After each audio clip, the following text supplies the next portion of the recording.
Vincent Blackwell was worth $800 million and had never lost a business deal in his life. When he walked into that crumbling orphanage with demolition papers in hand, 47 children had 2 hours to pack their lives into garbage bags before the wrecking ball arrived. It should have been simple. Tear down the building, build luxury condos, collect $50 million. Vincent had done deals like this 1,000 times before. He didn't do emotions.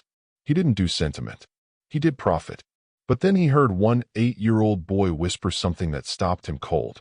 7 words that would shatter everything Vincent thought he knew about himself. 7 words that would force him to confront a promise he made 40 years ago and had spent his entire adult life trying to forget. Because sometimes the past doesn't stay buried. Sometimes it sits in the corner of an orphanage, holding a faded photograph and believing in heroes who stopped existing decades ago. Vincent Blackwell was about to discover that some promises have a way of collecting their debt, and the interest on 40 years of betrayal was about to come due in ways he never imagined. The black Bentley pulled up to the crumbling brick building at exactly 9 a.m. Vincent Blackwell stepped out, his $1,000 Italian shoes hitting the cracked pavement like a death sentence. He adjusted his platinum cufflinks and stared at the faded sign hanging by a single chain, Sunrise Children's Home. This place was about to make him $50 million richer. Vincent had built his empire on one simple rule: emotions are expensive, and he couldn't afford them. At 52, he owned half the downtown real estate in the city. His net worth had just crossed $800 million. And today, he was here to demolish the last obstacle standing between him and his biggest deal yet.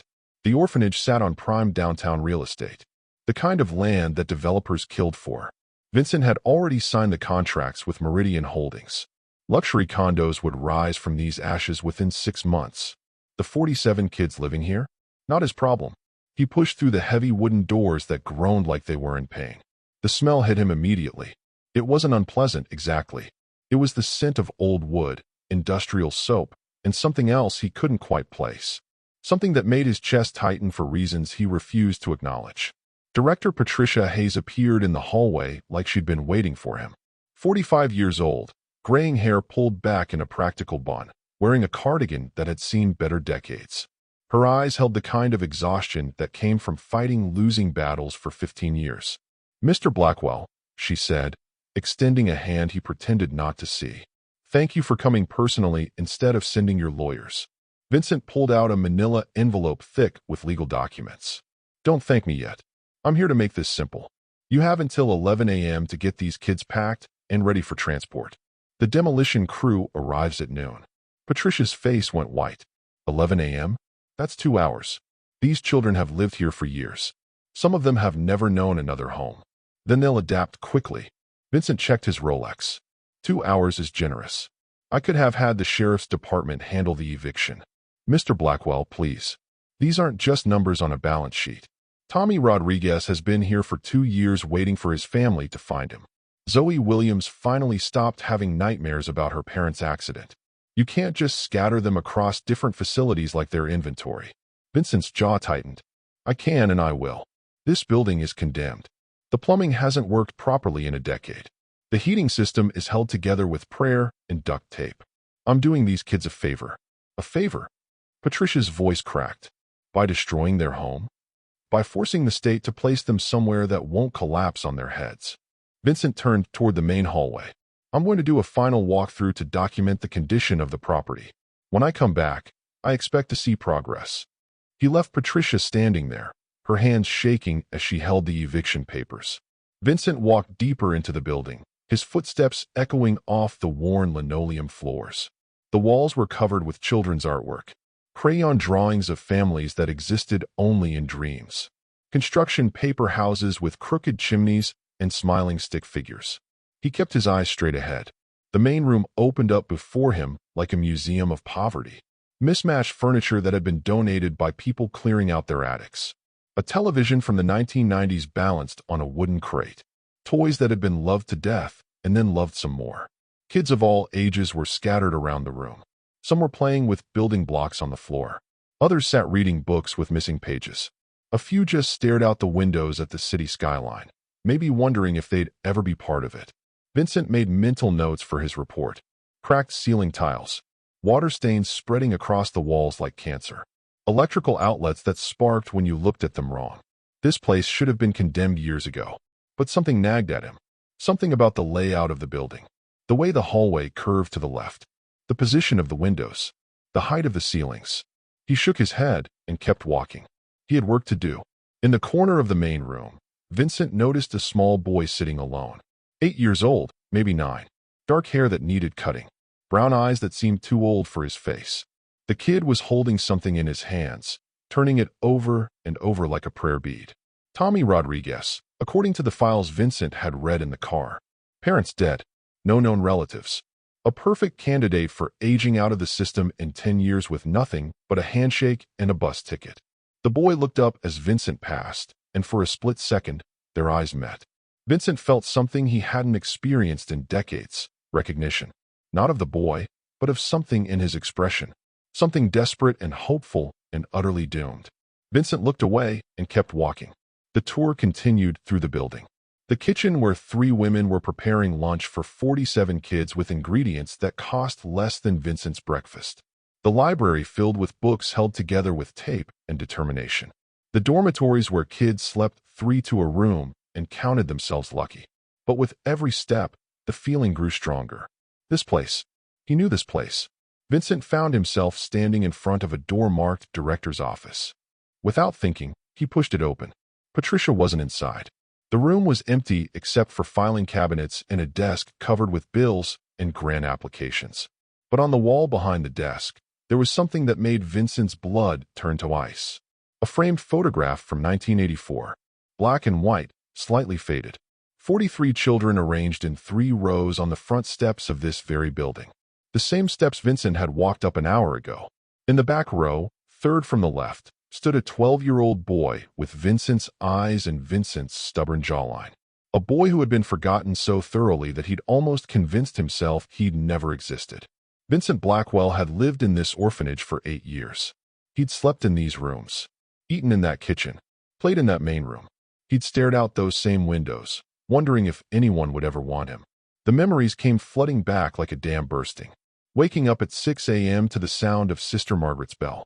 Standing in line for breakfast with a metal tray and plastic utensils. Learning to make his bed with military precision because neatness was the only control he had over his world. And Diego. God, how had he forgotten Diego? Diego Rodriguez, 2 years younger but wise beyond his years. The only kid in the place who never cried, never complained, never lost hope. Diego who shared his extra dessert when Vincent got in trouble and lost privileges. Diego who taught him how to throw a punch and how to avoid the bullies who ruled the older dormitory. Diego who'd been his best friend, his brother, his family when family was just a word other people used. Vincent remembered the day the Blackwell family came to visit. Jonathan and Margaret Blackwell, unable to have children of their own, looking for the right addition to their perfect suburban life. They'd chosen Vincent because he was quiet, well-behaved, and old enough to be grateful. He remembered packing his few belongings into a garbage bag. He remembered Diego helping him fold his extra shirt and his 1 pair of good pants. He remembered promising Diego that as soon as he got settled, he'd convince the Blackwells to adopt him too. He remembered Diego believing him. Vincent stumbled backward from the photograph, his perfect composure cracking like ice in spring. The Blackwells had given him everything. Private schools, college tuition, connections, opportunities. They'd legally changed his name from Vincent Martinez to Vincent Blackwell. They'd erased his past so completely that even he'd started to believe their version of his story. But they'd also made it clear that his old life was a chapter that needed to stay closed. No visits to the orphanage. No contact with the other children. No looking back at a world they'd saved him from. Vincent had been so grateful for his new life that he'd convinced himself it was the right choice. Diego would understand. Diego would find his own family. Diego would be fine, wouldn't he? Vincent heard footsteps in the hallway and quickly stepped away from the photograph. Patricia appeared in the doorway, her face streaked with tears. "The children are packing," she said quietly. "Most of them don't understand what's happening. They keep asking when they can come home." Vincent straightened his tie and forced his voice back to its usual coldness. This was never their home. It was temporary housing at best. "Mr. Blackwell, I've been running this place for 15 years. I've seen hundreds of children come and go. Do you know what the difference is between the ones who make it and the ones who don't?" Vincent didn't answer. "Hope," Patricia continued. "The ones who still believe someone cares about them. The ones who think they matter to somebody, somewhere. Take away their hope, and you might as well take away their lives." "Hope doesn't pay for roof repairs or heating bills," Vincent replied. "These kids need reality, not fairy tales." "Tommy Rodriguez has been carrying around a photograph of his father for 2 years, Patricia said. "Every night, he tells the other children about how his dad promised that his best friend Vincent would come find him someday. That photograph is the only thing keeping that boy alive." Vincent's chest tightened again, but he ignored it. His father is dead. Dead people don't keep promises. "Maybe not," Patricia agreed. "But living people do. Or at least, they should." She left him standing there in her office, surrounded by the ghosts of his own childhood. Vincent walked back to the main room, trying to focus on the business at hand. 2 hours to clear the building. Demolition at noon. $50 million by the end of the month. Everything was proceeding according to plan. But as he passed through the main room again, he heard something that stopped him cold. Tommy Rodriguez was sitting with another girl, maybe 9 years old with curly red hair. Zoe Williams, according to the files. They were looking at something together, their heads bent close like conspirators. "This is my dad," Tommy was whispering, his voice barely audible. "He said his best friend Vincent would find me here someday. He said Vincent was like a brother to him, and that brothers never abandon each other." Vincent couldn't breathe. Tommy held up a faded photograph, creased from being handled so many times. 2 boys standing on the front steps of this building. One 12 years old, one 10. Both grinning at the camera like they owned the world. Vincent recognized himself immediately. But the other boy, Diego Rodriguez, Tommy's father, Vincent's best friend, the brother he'd promised to come back for, the brother he'd abandoned 40 years ago and never thought about again. "My daddy said Vincent was the smartest person he ever knew," Tommy continued, unaware that the man he was talking about was standing 20 feet away, dying inside. "He said Vincent would be rich and powerful someday, but he'd never forget where he came from. He said Vincent would take care of me if anything ever happened." Zoe nodded solemnly. "When do you think he'll come?" Tommy looked toward the window, toward the city skyline where Vincent's empire stretched across the horizon. "Soon," he said with the absolute faith that only children possess. He promised. Vincent backed away from the children, his hands shaking. He needed air. He needed space. He needed to get out of this building before something in his chest exploded. He found himself outside, standing next to his Bentley, gasping like he'd been drowning. His driver looked concerned, but Vincent waved him away. 40 years. 40 years since he'd walked out of that building and into a new life. 40 years since he'd made a promise to a 10-year-old boy who believed in him completely. Diego Rodriguez, his best friend, Tommy's father. Vincent pulled out his phone and dialed his assistant. "Rebecca, I need you to pull a file on a Diego Rodriguez. Construction worker, probably worked in the city sometime in the last 20 years. I need everything you can find, and I need it now." While he waited, Vincent stared at the building he was about to destroy. The building where he'd grown up. The building where he'd learned that the world was divided into 2 kinds of people, those with power and those without. He'd spent 40 years making sure he'd never be powerless again. His phone buzzed with an incoming email. Rebecca had found the file. Diego Rodriguez, age 48. Deceased 2 years ago in a construction accident. Survived by one son, Tommy Rodriguez, age 8. No other living relatives. Vincent scrolled through the documents with trembling fingers. Employment records showing decades of minimum wage jobs. Medical bills that had bankrupted a man who never had anything to begin with. And at the bottom of the file, something that made Vincent's knees buckle. A handwritten letter, scanned into the legal documents. Diego's last will and testament, written in the same careful handwriting Vincent remembered from 40 years ago. "To my son Tommy, if something happens to me, go to Sunrise Children's Home. Wait there. My best friend Vincent Blackwell will come for you. He promised me once that we were brothers, and brothers never abandon each other. He's a good man who became successful, but he won't forget where he came from. Trust him. He'll take care of you like he took care of me." Vincent dropped the phone. It shattered on the pavement, but he didn't notice. Diego had died believing in him. had died telling his son that Vincent Blackwell was a man who kept promises, had died wrong about everything. Vincent looked back at the building, at the windows where 47 children were packing their lives into garbage bags because a man they'd never met had decided their home was worth more dead than alive. He looked at the window where Tommy Rodriguez was still sitting, still holding that photograph, still waiting for a promise to be kept by a man who'd forgotten how to keep them. The demolition crew would arrive in 90 minutes. Vincent Blackwell had a choice to make. Vincent stood frozen on the sidewalk for what felt like hours, but was probably only minutes. The weight of Diego's letter pressed against his chest like a physical thing. His phone lay in pieces at his feet, but he couldn't bring himself to care about something so trivial. Diego Rodriguez had been dead for 2 years. 2 years of Tommy waiting in that building, believing in a lie that Vincent had created 40 years ago with a promise he'd never intended to keep. Vincent's hands were shaking as he walked back toward the orphanage entrance. Each step felt like walking through quicksand. The logical part of his brain, the part that had built an empire, screamed at him to get back in the Bentley and drive away. $50 million was waiting for him. His investors were expecting results. His reputation depended on following through. But for the first time in decades, Vincent couldn't silence the other voice in his head.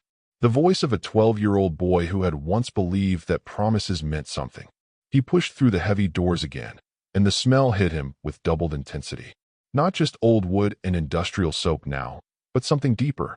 Memory. The scent of a childhood he'd tried so hard to erase that he'd almost convinced himself it belonged to someone else. The main room was chaos. Children were crying as they stuffed belongings into plastic bags.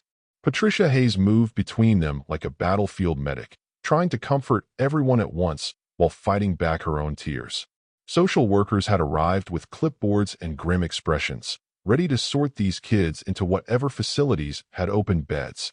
Vincent watched Tommy Rodriguez in the corner, carefully wrapping his father's photograph in a t-shirt that was 3 sizes too big for him. The boy's movements were precise, deliberate. He wasn't crying like the others. He looked exactly like Diego had at that age, determined to be strong even when his world was ending. A social worker approached Tommy with a clipboard. "Tommy Rodriguez? I'm Miss Anderson from Child Services. I have your placement paperwork." Tommy looked up at her with those eyes that were too old for his face. "When is Vincent coming?" Miss Anderson glanced at her papers, confused. "Vincent? I don't have any Vincent on your list.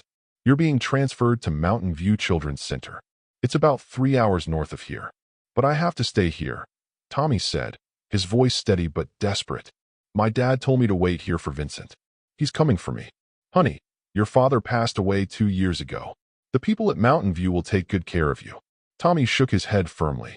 "Vincent promised my dad. Brothers don't break promises." Vincent felt like someone had reached into his chest and torn out his heart. He wanted to walk over there, to tell the boy the truth, to explain that Vincent Blackwell was a man who broke promises as easily as breathing. Instead, he found himself walking toward Patricia's office, away from the chaos, away from Tommy's faith in a lie. Patricia was at her desk, typing on a computer that looked older than some of the children. Her fingers moved across the keys with the desperate efficiency of someone fighting a losing battle against time. "Finding beds for 47 kids on 2 hours' notice," she said without looking up. "Do you know what kind of places have open beds on short notice, Mr. Blackwell? The kind that take kids because no one else will." Vincent didn't respond. He was staring at the photograph on the wall again. The boy he used to be, standing next to the boy who'd become Diego. "Tommy's been asking about you," Patricia continued, still typing. "Not you specifically, of course, but he talks about this Vincent person constantly. His father must have built you up into quite the hero." "You don't understand," Vincent said quietly. "I understand perfectly." Patricia shot back, finally looking at him. "I understand that you're about to scatter these children across 6 different facilities. I understand that Tommy Rodriguez will spend the next 10 years in the system, aging out at 18 with nothing but a bus ticket and whatever's left of his faith in humanity." Vincent's throat felt like sandpaper. His father, Diego Rodriguez. What did he tell you about this Vincent? Patricia's expression softened slightly. Diego visited every few weeks before he died. He'd sit with Tommy in the main room and tell him stories about growing up in this very building, about his best friend who got adopted by a rich family. Diego believed that when Vincent heard about Tommy, he'd come running. Why didn't Diego try to find him earlier? He did try, Patricia said, turning back to her computer. For 30 years, he tried. He wrote letters to adoption agencies. He hired private investigators he couldn't afford. He even put ads in newspapers on the anniversary of Vincent's adoption. Nothing ever came back. Vincent felt sick. The letters. What letters? Nothing. Vincent couldn't bring himself to explain how his adopted parents had intercepted every attempt at contact. How they'd convinced him that his past was better left buried. How he'd been so grateful for his new life that he'd never questioned why Diego never tried to reach out. Patricia stopped typing and looked at him again. Diego Rodriguez died believing his best friend would take care of his son. That belief is the only thing keeping Tommy functional right now. When we tell him the truth, when we explain that his Vincent either doesn't exist or doesn't care, that boy is going to break in ways that don't heal. Vincent walked to the window and stared out at his Bentley. His escape route. His return to a world where orphan children were just obstacles to be moved and promises were just words people said to get what they wanted. How long do we have? He asked. Patricia checked her watch. 43 minutes until your demolition crew arrives. Most of the kids are packed.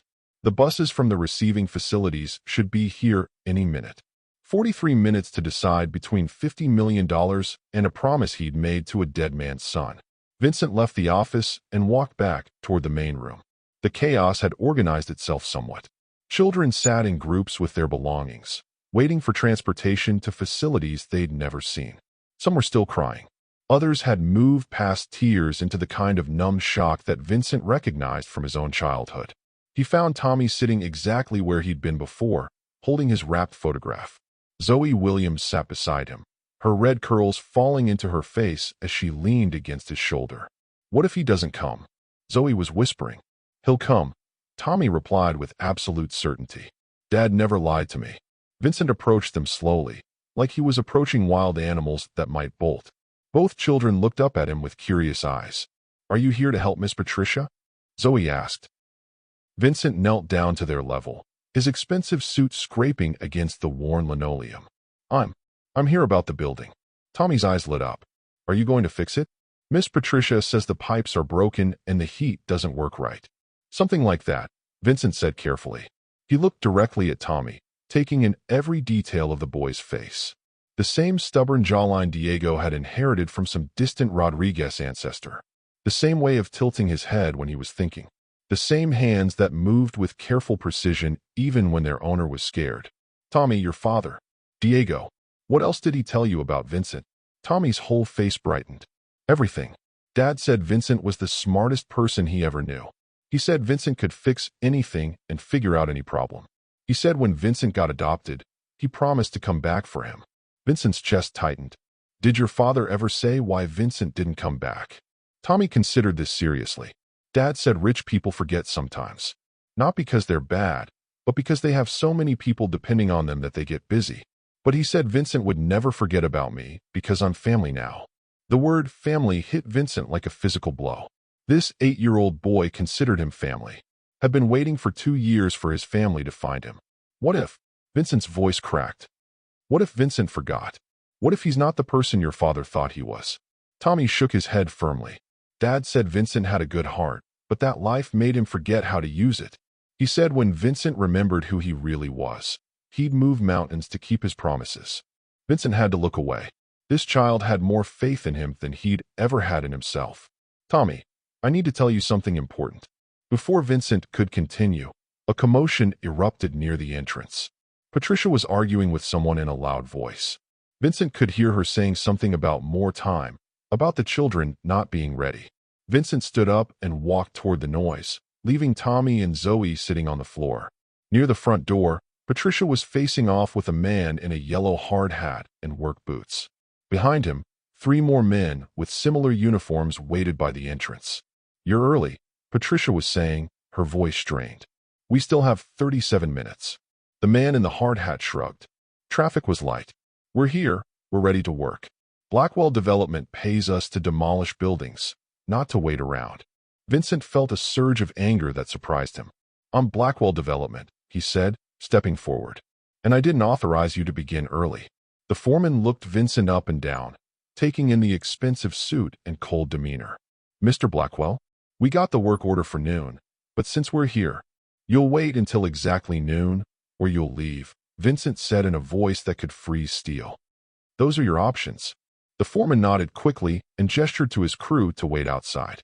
Patricia stared at Vincent with confusion.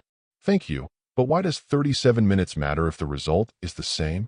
Vincent didn't answer. He wasn't sure he knew the answer himself. He walked back toward Tommy and Zoe, but stopped when he heard voices coming from the dormitory hallway. Two social workers were discussing placement logistics. "Mountain View has room for the Rodriguez boy, but they're not equipped for special needs cases. If he has any behavioral issues from the trauma, he'll need to be transferred again. The file says he's been unusually quiet since his father's death. Possible depression, possible attachment disorder. At his age, multiple placement moves could cause permanent psychological damage." Vincent closed his eyes. They were talking about Tommy like he was a problem to be solved rather than a child to be protected. He found himself walking toward the dormitories, following the sound of the social workers' voices. The hallway was lined with small bedrooms, each containing 3 narrow beds and 3 small dressers. The walls were covered with more children's artwork, and Vincent recognized the artistic style from his own childhood memories. In the last room on the left, Vincent found what he was looking for without knowing he'd been searching. 3 beds, 3 dressers, and on the wall above the middle bed, a small piece of paper taped with yellowing Scotch tape. A child's drawing of 2 stick figures standing in front of a house. One figure was taller than the other, and they were holding hands. At the bottom, in the careful handwriting of a 10-year-old, were the words, "Vincent and Diego, brothers forever." Vincent remembered this drawing. He remembered Diego working on it for hours, trying to get the proportions right. He remembered Diego giving it to him the night before his adoption, saying it was so Vincent would never forget him. Vincent had packed it in his garbage bag when he left. He'd kept it in his room at the Blackwells' house for exactly 3 days before Margaret Blackwell had thrown it away during her fresh start cleaning session. But apparently, Diego had made another copy. "Mr. Blackwell?" Vincent turned to find Tommy standing in the doorway, still clutching his father's photograph. "This was my dad's room when he lived here," Tommy said, walking over to stand beside Vincent. "That's his drawing on the wall. He made it for his best friend before he left." Vincent's hands were shaking again. "How do you know that?" "Because he told me the story 100 times, Tommy said simply. He said Vincent was sad about leaving him behind. So he drew this picture to remind Vincent that brothers stay brothers even when they're apart. Vincent knelt down until he was eye level with Tommy. This close, the resemblance to Diego was overwhelming. Not just physical, but something deeper. The same quiet strength. The same absolute faith in the goodness of people who probably didn't deserve it. "Tommy, what if I told you that Vincent is here? What if I told you that he came, but he's not the person your father thought he was?" Tommy tilted his head, considering this. Dad said people sometimes forget who they really are when bad things happen to them. But he said the real person is always still there, waiting to come back. And what if the real person is gone? What if Vincent became someone who cares more about money than people? Tommy looked directly into Vincent's eyes with the piercing honesty that only children possess. "Then I guess I'd have to help him remember." Vincent felt something crack open in his chest. Some wall he'd built 40 years ago to protect himself from ever feeling this kind of pain again.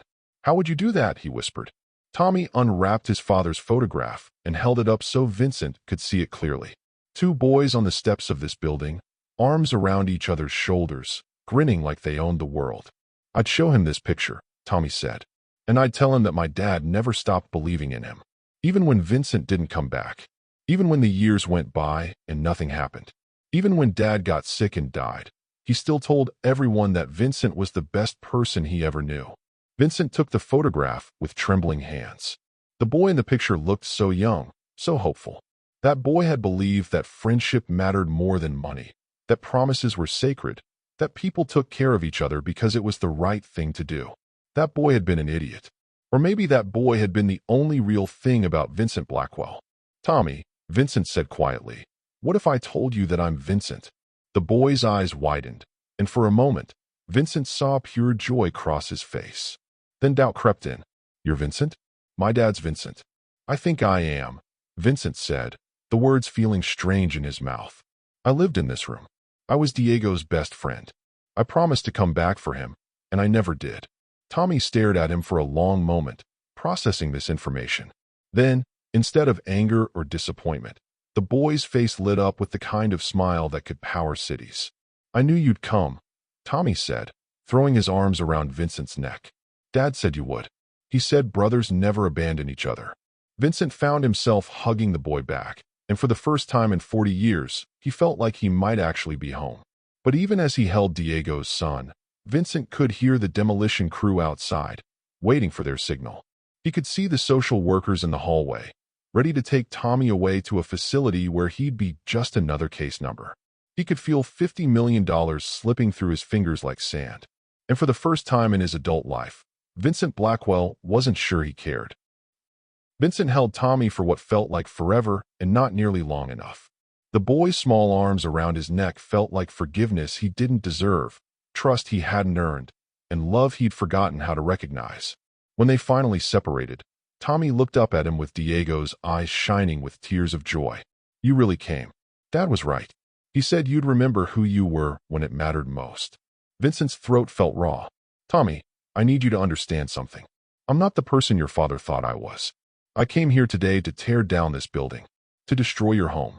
Tommy's smile didn't waver. But you didn't. I haven't decided yet. The boy considered this with the seriousness of someone far older than 8. Dad always said the most important decisions happen in your heart first, then in your head. What's your heart telling you? Before Vincent could answer, Patricia's voice echoed through the building. All children to the main room, please. Transportation has arrived. Vincent felt panic rise in his chest. Tommy, they're going to take you away from here, to a place called Mountain View. I might not be able to find you there. Then come with me, Tommy said simply. Or take me with you. It's not that simple. I don't have custody rights. I'm not family in any legal sense. Tommy pulled out the photograph again and pointed to the two boys standing together. Dad said this picture was proof that we're family. Legal doesn't matter when you're brothers. Vincent stared at the photo, and suddenly he was 12 years old again, standing on those front steps with his arm around Diego's shoulder. He remembered that day clearly now. It was the week before his adoption, and Diego had asked the photographer to take their picture. So Vincent won't forget me when he's rich and famous, Diego had said with a gap-toothed grin. Vincent had laughed and promised he'd never forget anything about this place or the people in it. He'd broken that promise before the ink was dry on his adoption papers. Tommy, I need to tell you something else, Vincent said, his voice barely above a whisper. Your father tried to contact me for years after I left. He wrote letters, hired investigators, placed ads in newspapers. I never got any of them because my new family threw them all away. Diego died thinking I'd abandoned him on purpose. Tommy processed this information with the careful attention of a child who'd learned that adult truths were often complicated and painful. Did you know they were throwing the letters away? Tommy asked. No, I never knew he was trying to reach me. Then you didn't abandon him, Tommy said with the clear logic of childhood. You just got lost. Dad said people get lost sometimes, but that doesn't mean they stop being family. Vincent felt tears he hadn't shed in decades burning behind his eyes. I should have tried harder to stay in touch. I should have come back to visit. I should have kept my promise. You're keeping it now, Tommy said softly. From the main room, Patricia's voice called out again. Tommy Rodriguez, please report to the main room for transport. Vincent stood up slowly, his expensive suit wrinkled from kneeling on the floor.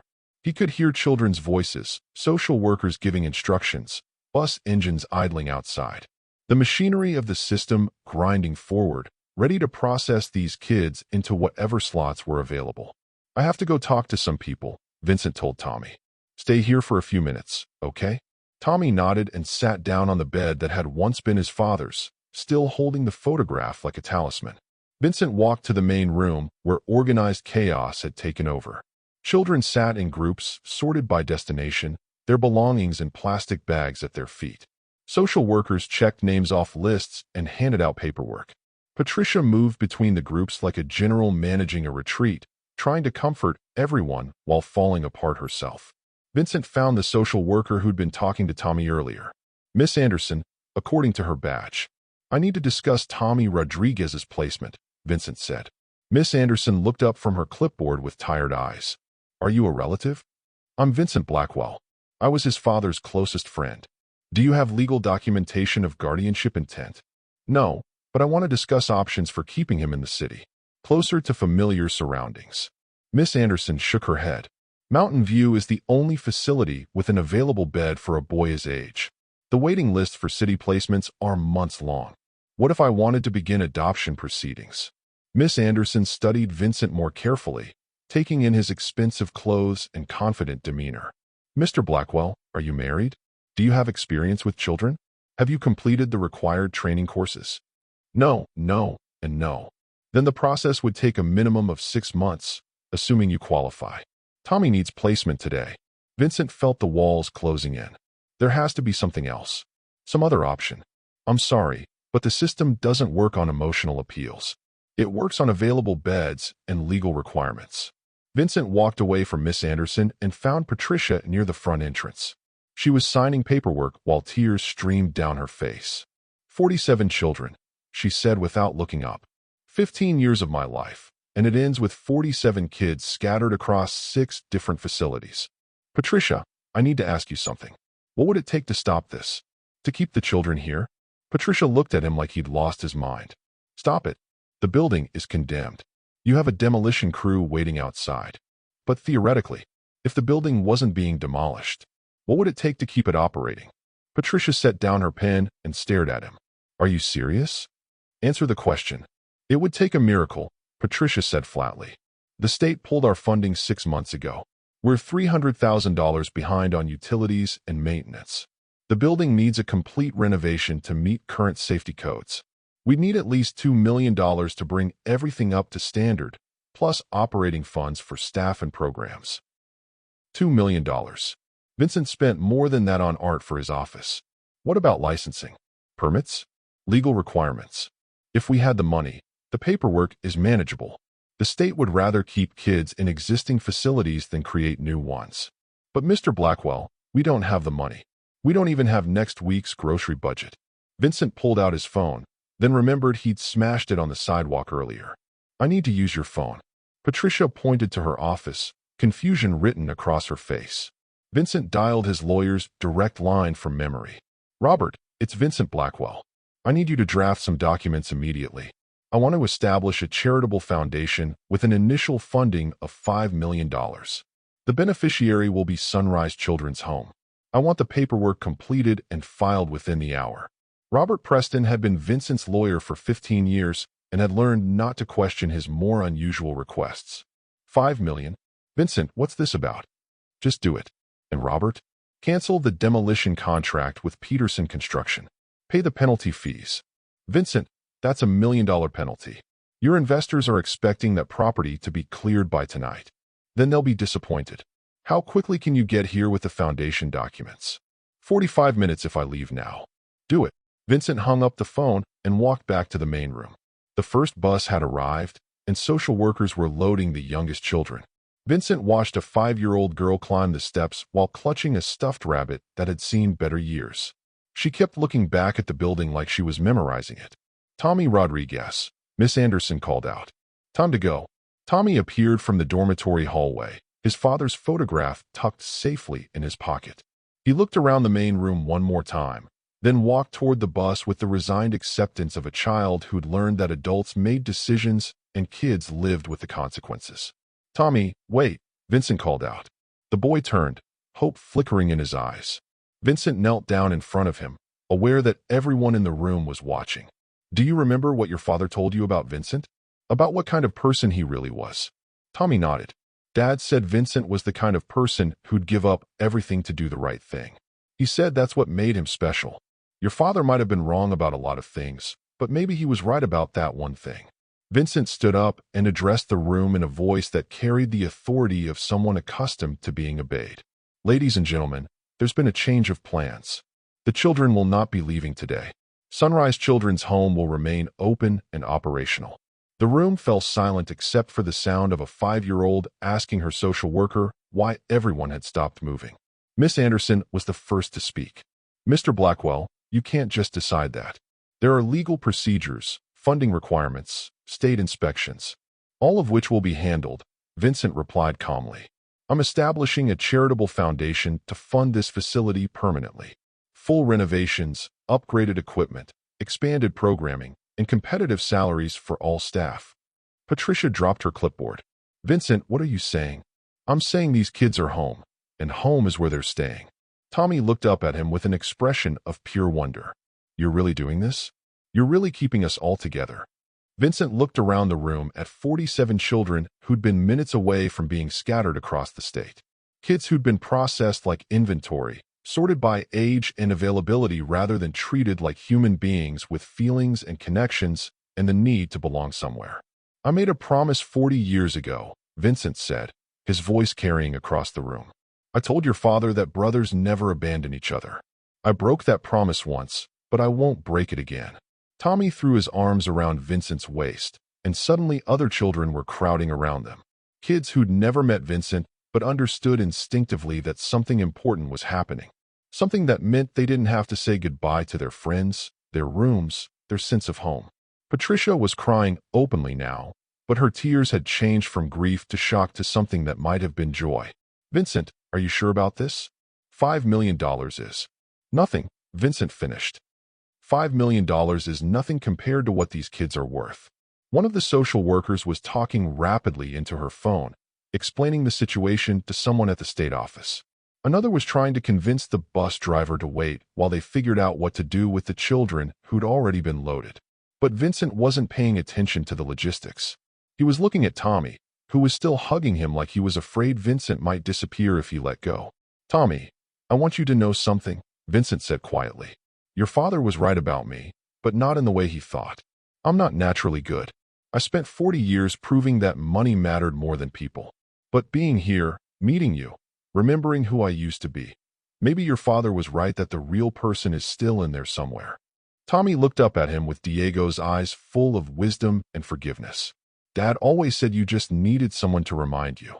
Over the next hour, Vincent's lawyer arrived with documents that transformed Sunrise Children's Home from a failing institution into one of the best-funded facilities in the state. The demolition crew was paid and dismissed. The social workers made phone calls canceling placements and explaining to confused administrators that 47 children would not need new beds after all. But the real work was just beginning. Vincent spent the afternoon walking through the building with contractors, pointing out needed repairs and upgrades. New plumbing, modern heating systems, updated electrical work, fresh paint, new furniture. Everything these kids deserved, but had never had. As evening approached, Vincent found himself back in the dormitory where he and Diego had once lived. Tommy was sitting on the bed, carefully taping his father's photograph to the wall next to Diego's old drawing. It looks right there, Tommy said, stepping back to admire his work. Vincent nodded. Your father would be proud of you. You kept believing even when it would have been easier to give up hope. Dad said hope is the only thing that's really yours. No one can take it away unless you let them. Vincent sat down on the bed beside Tommy, the same bed where he'd slept as a child. Tommy, I want you to know that I'm not just funding this place. I'm going to be part of your life from now on, if you want me to be. Tommy's face lit up with the kind of joy that made Vincent understand why his father had died believing in miracles. You mean like a family? Exactly like a family. Tommy leaned against Vincent's shoulder, and they sat in comfortable silence for a while, looking at the photographs on the wall. 2 generations of brotherhood, separated by decades, but connected by promises that transcended time. Vincent, Tommy said eventually. Yes. Do you think Dad knows what happened today? Vincent looked at the drawing Diego had made 40 years ago, then at the photograph of Diego and his son. 2 reminders that love doesn't end with death, that promises can be kept even when they seem impossible, and that sometimes the most important journeys are the ones that bring us back to where we started. I think he knows, Vincent said softly, and I think he's proud of both of us. Outside, the sun was setting over the city Vincent had conquered through ruthless ambition and emotional detachment. But inside Sunrise Children's Home, 47 children were eating dinner in their own beds, sleeping in their own rooms, and dreaming about futures that no longer depended on available beds and bureaucratic efficiency. And in the dormitory where 2 boys had once promised to be brothers forever, Vincent Blackwell was finally learning what it meant to come home. 3 months later, Vincent moved his corporate offices to the building next door to the newly renovated Sunrise Children's Village. He told his board of directors it was a strategic decision to be closer to the city's development center. He didn't tell them it was because he'd promised an 8-year-old boy that brothers never abandon each other again. And he didn't tell them that keeping that promise had made him richer than he'd ever imagined possible. Not in money, in the things that actually mattered. The adoption papers were finalized on the 2-year anniversary of Diego's death. Tommy Rodriguez Blackwell stood on the front steps of the children's village, holding his father's photograph in one hand and Vincent's hand in the other. "Do you think we did good, Dad?" Tommy whispered to the photograph. Vincent squeezed his son's hand and smiled. For the first time in 40 years, he knew the answer without having to think about it. They had done more than good. They had kept a promise that had been 40 years in the making. And promises, Vincent had finally learned, were the only currency that truly mattered.